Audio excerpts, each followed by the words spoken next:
সারাদিন এত রোজগার করলেন, আসলে কি সুখী হতে পেরেছেন? না।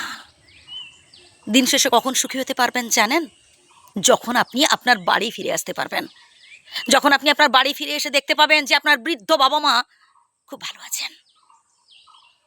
যখন দেখতে পাবেন যে আপনার সন্তান আপনাকে ডেকে, ডেকে জড়িয়ে ধরছে এসে কাছে এবং আপনি তাদেরকে চুমু খেতে পাচ্ছেন। যখন আপনি আপনার স্ত্রীর সামনে দাঁড়িয়ে তার মিষ্টি মুখের কথা শুনতে পাচ্ছেন, তখনই আপনি আসলে সুখী হতে পারবেন। যারা দেশের বাইরে আছেন, যারা গ্রাম ছেড়ে শহরে আছেন কাজের উদ্দেশ্যে, যারা পরিবার থেকে দূরে আছেন কাজের জন্য, তাদের জীবনে ভাই অনেক কষ্ট। কিন্তু একটা কথা বলবো ভাই, শুধুমাত্র টাকা উপার্জন করলে সুখী হওয়া যায় না, বা টাকা দিয়ে কাউকে দামি শাড়ি গয়নাতে ভরিয়ে দিলেও সুখী করানো যায় না।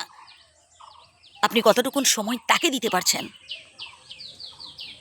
কথাগুলো ঠান্ডা মাথায় ভাববেন। তাই বলবো কি, সবসময় আপনার পরিবারের পাশে থাকার চেষ্টা করবেন। ভালোবাসুন আপনার পরিবারকে, পরিবারকে স্ট্রং রাখার চেষ্টা করবেন। পরিবারের গায়ে কখনো আঁচ লাগতে দেবেন না। পরিবারের দিকে যেন কেউ আঙুল তুলে কথা বলতে না পারে, এ বিষয়ে সচেতন থাকবেন।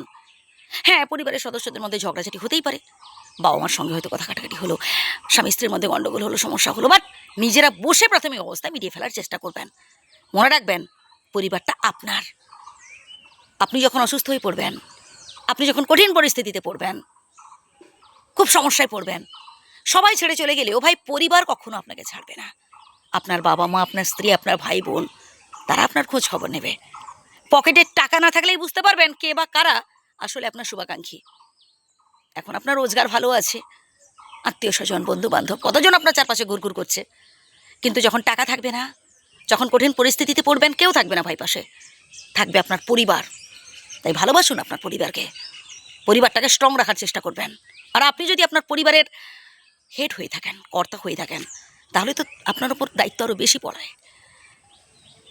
আমরা অনেকেই আছি কথায় কথায় তৃতীয় ব্যক্তিকে ডেকে আনি। স্বামী স্ত্রীর মধ্যে কোনো গণ্ডগোল হয়েছে, ঝগড়াঝাটি হয়েছে, নিজেরা বসে সলিউশনের চেষ্টা করুন। হ্যাঁ, যখন একেবারে না হলে নয় তখন আলাদা ব্যাপার, বাট কথায় কথায় তৃতীয় ব্যক্তিকে ডেকে আনা মনে হয় ঠিক নয়। নিজেরা বসে মিটিয়ে ফেলুন। শুধুমাত্র স্বামী স্ত্রীর মধ্যে বলবো না, পরিবারের হয়তো কারোর সাথে একটু গণ্ডগোল হয়েছে, বসুন না, ঠান্ডা মাথায় আলোচনা করুন। ঝগড়াঝাটি করে কোনো লাভ নেই ভাই। তাতে কি হয় জানেন, লোকে কানাঘুষো করে। আর তার পরিবারে না এরকম গণ্ডগোল হয়েছে, তার স্বামী স্ত্রীর মধ্যে, তার ভাই ভাইয়ে কি তার বোনে বোনে, তাদের মধ্যে না এরকম সমস্যা চলছে, সমালোচনা করে লোকে। তাই বাদ দেন, সে লোকের কথা ছাড়ুন।